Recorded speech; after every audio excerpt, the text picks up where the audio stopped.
I run to clear my head, to outrun the noise, the pressure, the expectations that never slow down.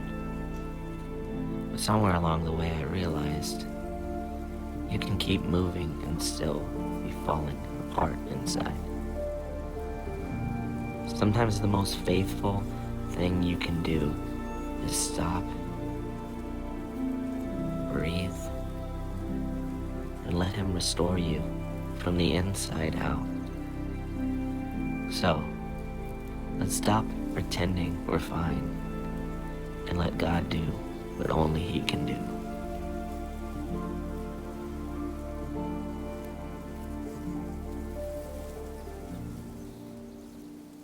All right, so we are continuing our series on soul care, and I've loved this series. It's probably been one of my favorites. This morning, we are going to talk about rest. I have a question. You know, when I ask someone how they're doing, you know the answer that I hear more than anything else anymore? Busy. It's not like I'm good or I'm fine. It's more often than not just busy.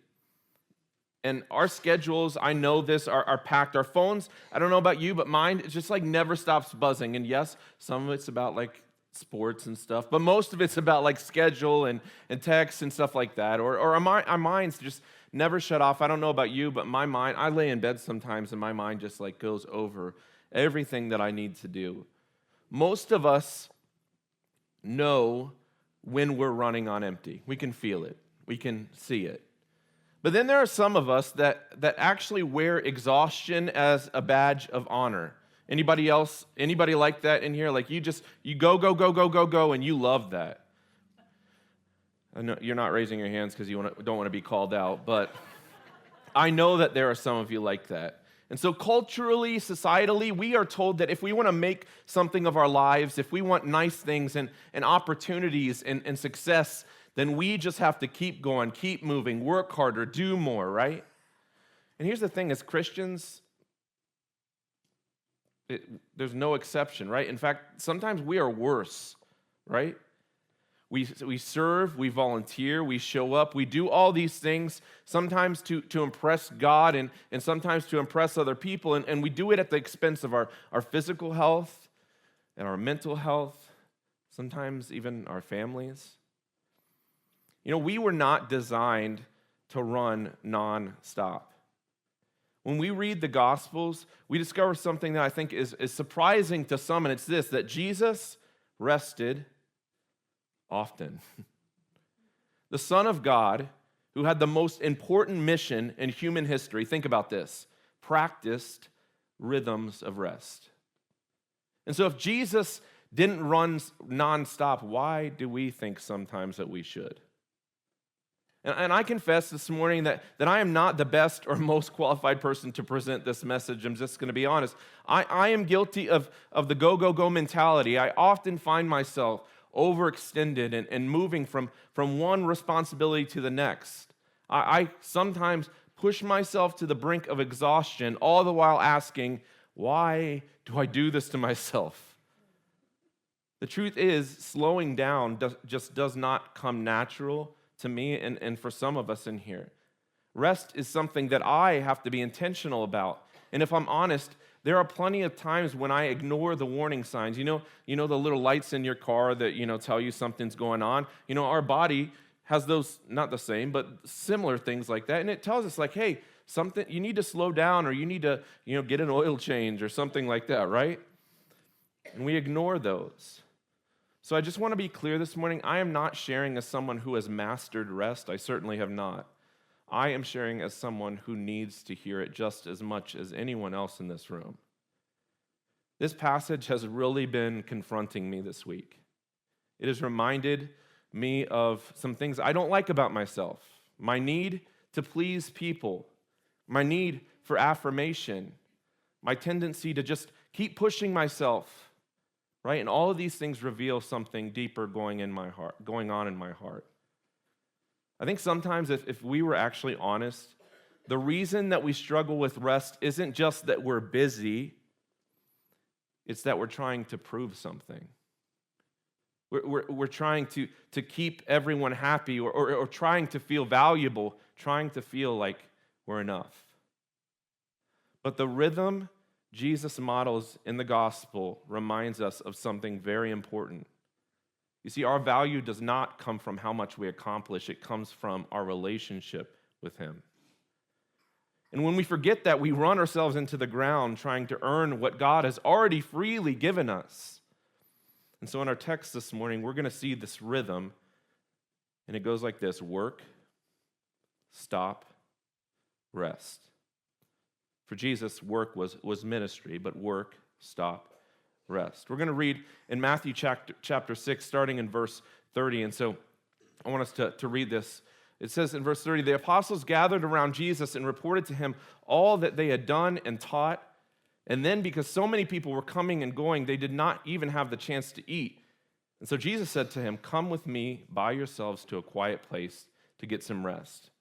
And so the disciples had just come back from doing a lot of incredible things in ministry. And I can just imagine they're excited to tell Jesus what had just happened. You see, earlier in this chapter, Jesus had sent them out 2 by 2, and they were preaching repentance, and they were healing sick. They were casting out demons.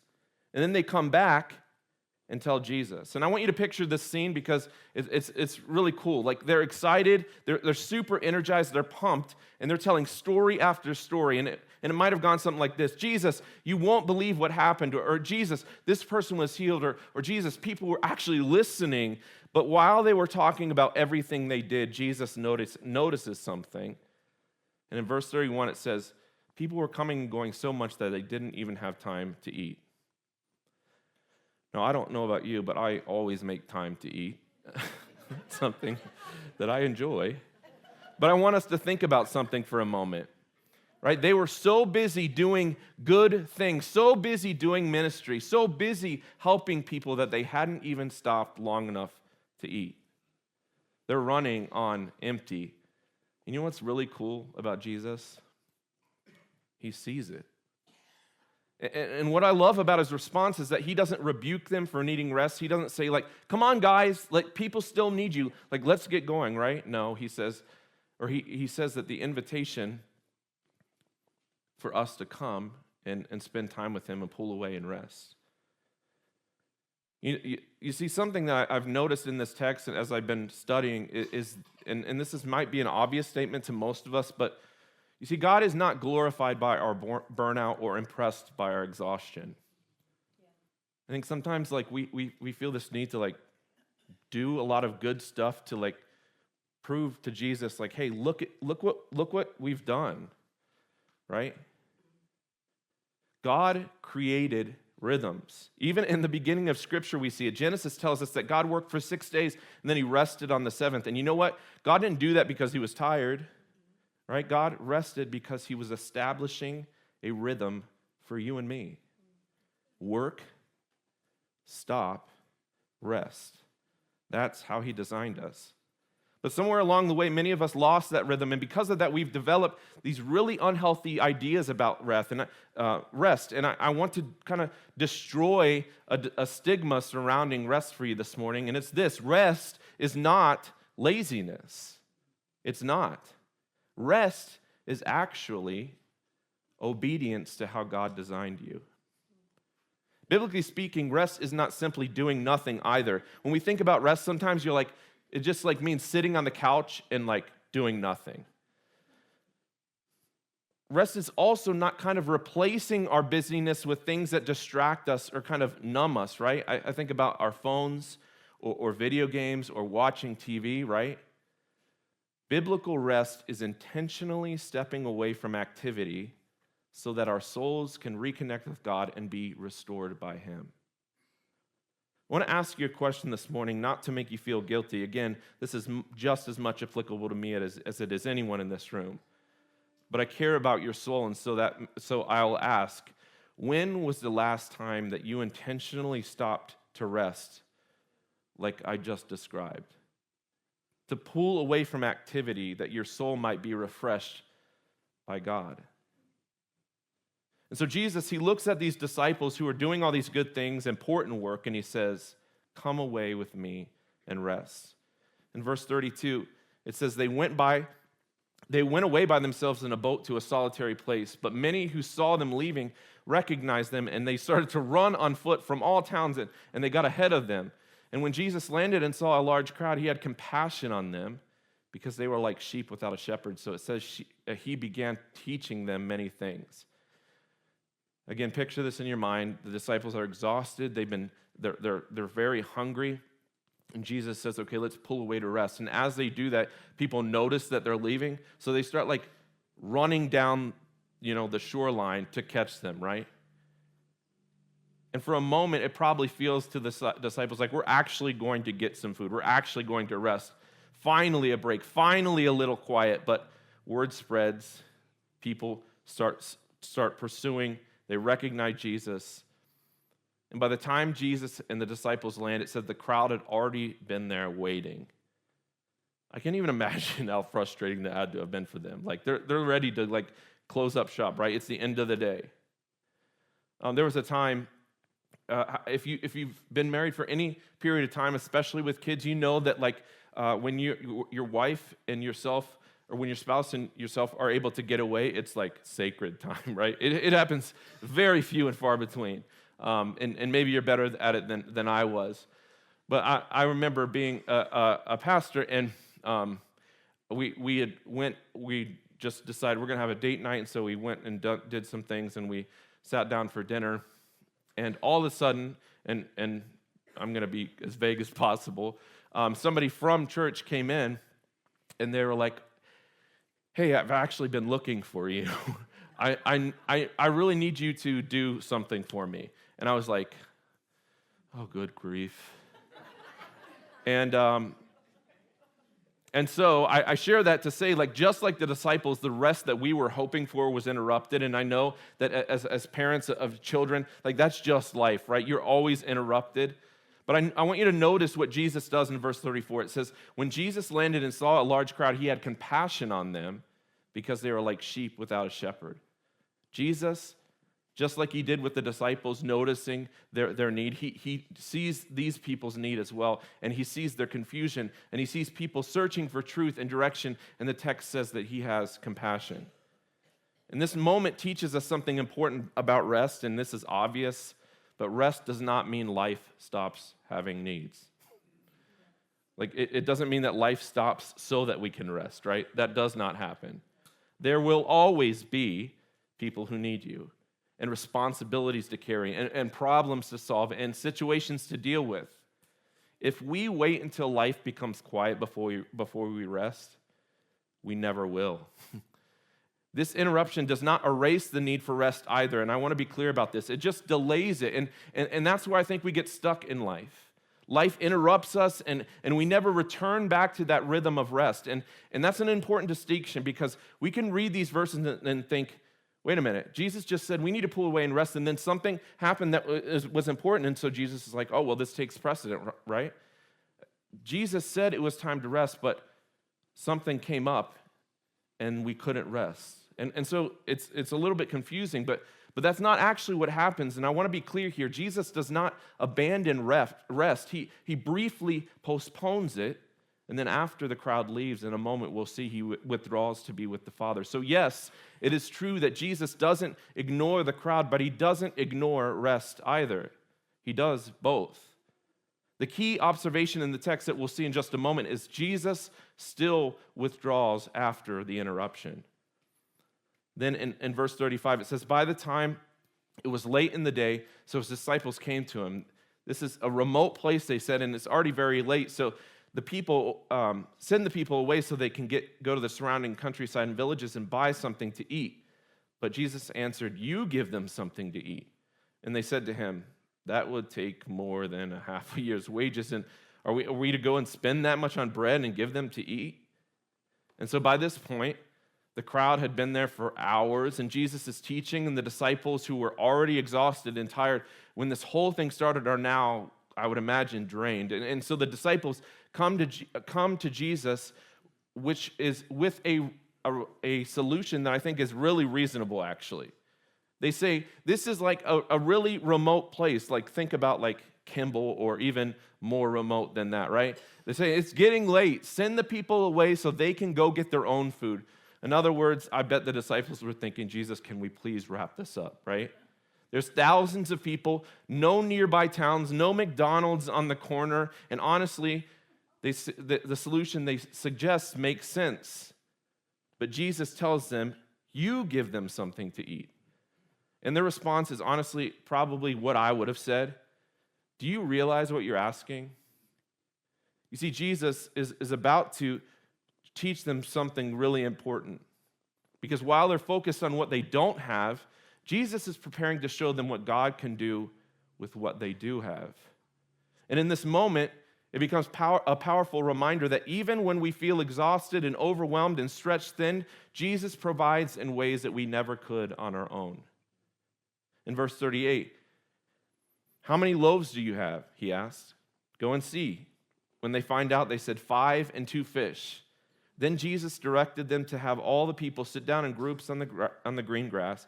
And so they sat down in groups of hundreds and 50s, taking the 5 loaves and the 2 fish and looking up to heaven. He gave thanks and broke the loaves.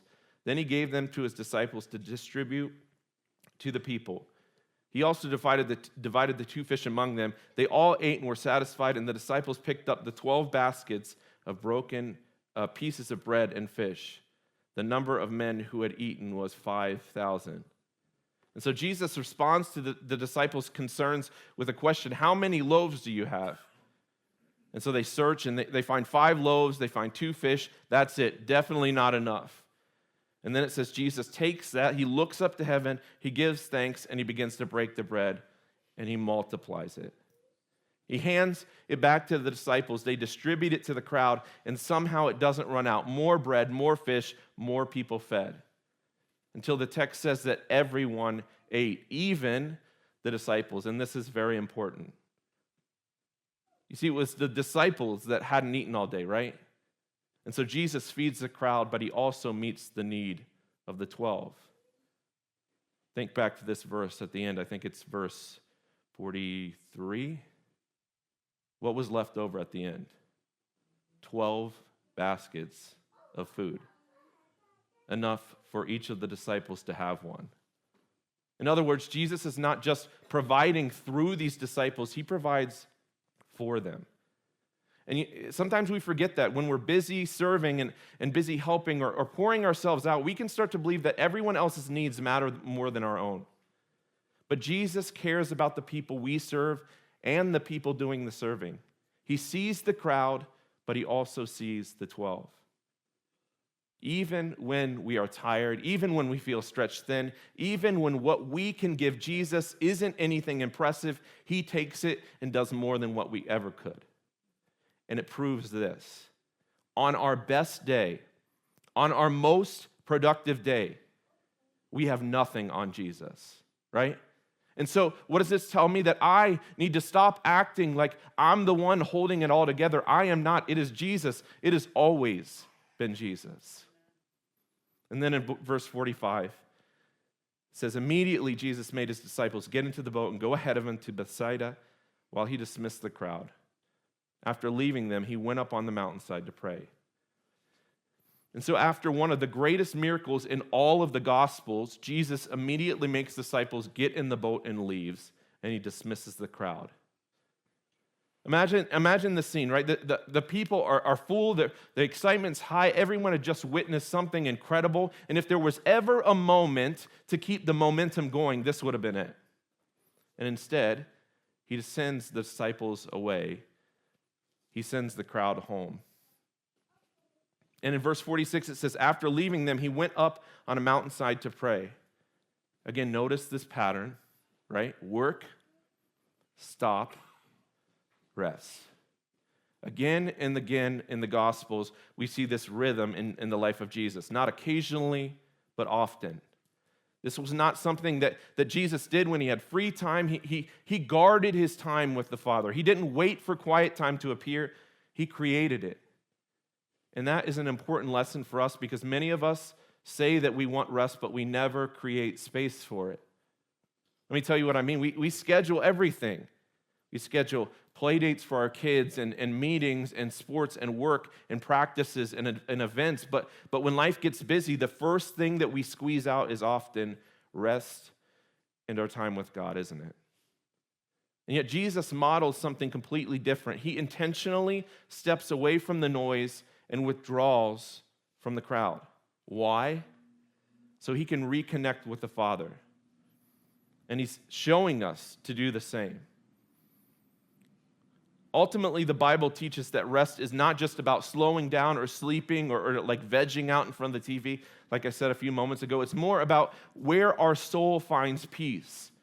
Jesus says in Matthew chapter 11, verses 28 and 29, he says, "Come to me, all who are weary and burdened, and I will give you rest. Take my yoke upon you and learn from me, for I am gentle and humble in heart, and you will find rest for your souls." Notice the invitation here. Jesus does not say, hey, come with me on vacation, or come, let's go to the movies, or let's be distracted by our phones, right? He says, come to me. And I think the problem is those things that we tend to turn to might distract us from a moment, but when they're over, our soul is often just as restless as it was before. And trust me when I say I know that personally. When I ignore God's design for rest, there are obvious consequences. And I'm sure you guys know this. For me, when I am not rested, I become very impatient. Some of you have witnessed that before. I become very irritable. Unfortunately, some of you have witnessed that before. My mind is exhausted and I feel completely drained. And that is the reality of unrest. When we ignore the rhythms that God designed for us, something eventually is going to suffer. And usually it's our peace, it's our relationships, our clarity, or even a relationship with Jesus. And this is why his invitation to rest matters so much. So what does this look like? Practically, what does this look like? What does biblical rest actually look like in everyday life? I want to give you 4 simple practices that can help you. And the first thing is just to pay attention to your limits. Like we said, picture the lights on that dashboard. Your body, your mind is letting you know, hey, you need rest, you need to stop. The disciples were so busy they hadn't eaten. Many people live like that every single day, right? Ignoring the warning signs of exhaustion. Don't do it. Pay attention to your limits. The second thing is create rhythms of stopping. As I said before, rest rarely happens by accident. You have to be intentional. Schedule, this might sound silly, schedule time to pull away and spend with God. Number 3, protect your time with God. Prayer, scripture, quiet. This is where our soul actually finds rest. Not necessarily watching, a sermon or listening to a podcast, but literally silence. And many of us avoid that because we feel like it's so uncomfortable. And also when we're quiet and there's no noise, our mind tends to do what we said it does. Protect your time with God. And the last thing is let go of the belief that everything depends on you, because it doesn't. One of the reasons people struggle to rest is because we think if I stop, everything will fall apart. But the truth is God runs the universe just fine without us. In closing, when you look at the life of Jesus, you see this rhythm again: work, stop, rest. And Jesus invites us into that rhythm. You see, the goal of following Jesus is not doing more, it's staying close to him. And so this morning, if you feel exhausted or overwhelmed, I want you to hear the invitation of Jesus. Hear this invitation. He says, "Come to me, all who are burdened and weary, and I will give you rest." If you are in this room this morning and you feel this heavy burden of the things of life weighing on you, and you feel overwhelmed and stressed and anxious, there's this clear invitation for you this morning. Come to me, and I will give you rest. If your soul feels tired this morning, if the weight of responsibilities and expectations and pressure has just been piling up, and you're literally, like moments from just blowing up, right?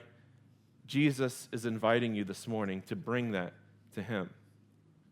Some of us, including myself, need to slow down long enough to sit with God again. to turn off the noise, to open His Word, to pray, to rest in His presence. Again, the goal of following Jesus is not to run ourselves into the ground, trying to prove something to God. The goal is to stay close to Him. And so today, if you're weary, bring it to Jesus. If you're overwhelmed, bring it to Jesus. If you've been running on empty, come back to the one who restores your soul.